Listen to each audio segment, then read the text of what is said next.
là on est à Polisnar et là on fait de la distribution alimentaire. On avait identifié des référents dans chaque zone de ce quartier. Il avait été délimité en 3 zones différentes et les référents justement se chargent de faire relayer l'information aux habitants quand nous on dit voilà on a une distribution qui peut avoir lieu tel jour à telle date, est-ce que ça vous convient?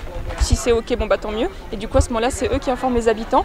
Et effectivement là c'était un peu le challenge aujourd'hui parce qu'on est sur un gros quartier où on attend plus de 300 familles pour la distribution.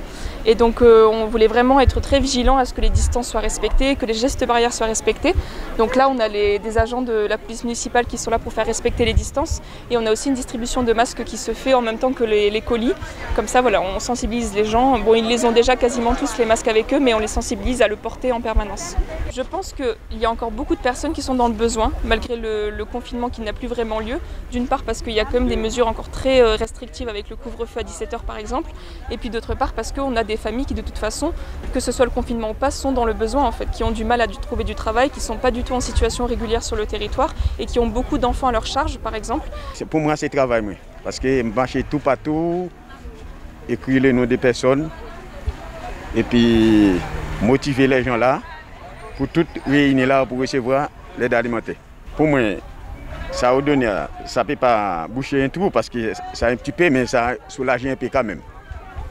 Parce que, de toute façon, même si c'était une boîte de cassoulet, on n'était qu'à l'acheter dans le chinois, mais au Balil, il n'y a pas rien, mais d'après moi, ça a une satisfaction. Là, le virus il circule vraiment activement sur Saint-Laurent, et donc on ne peut pas se permettre de rassembler beaucoup de personnes dans un même endroit.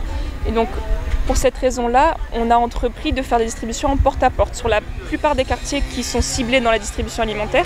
Donc toute la semaine dernière notamment, on avait à notre disposition beaucoup de tickets services qu'on a pu utiliser sur les quartiers. Mais là, sur des points où on n'avait plus de tickets, on s'est dit bon, on a nos colis qui sont ici, il faut qu'on les distribue. Comment est-ce qu'on peut faire les choses correctement? Donc c'est pour ça que là, on a entrepris quand même sur certains sites de donner des colis, mais vraiment en souhaitant que ça se passe le plus correctement possible. Donc on demande aux gens d'avoir leur masque, on a du gel hydroalcoolique sur la table, on a voilà, les bénévoles ils sont formés aussi, ils sont avec nous, ce sont des agents mairie. Finalement, la mesure qui impose le rassemblement de 10 personnes, elle est là cette mesure, mais le fait est que malheureusement les gens attendent aussi dans d'autres circonstances en fait. Quand il y a la file pour les bouteilles de gaz, etc. En fait, dans plein de circonstances et de contextes différents, on peut avoir des gens qui font la queue. Donc voilà, on s'est dit, on teste et on verra bien ce que ça donne et ça fonctionne, donc tant mieux. Mais ça me porte la population, hein.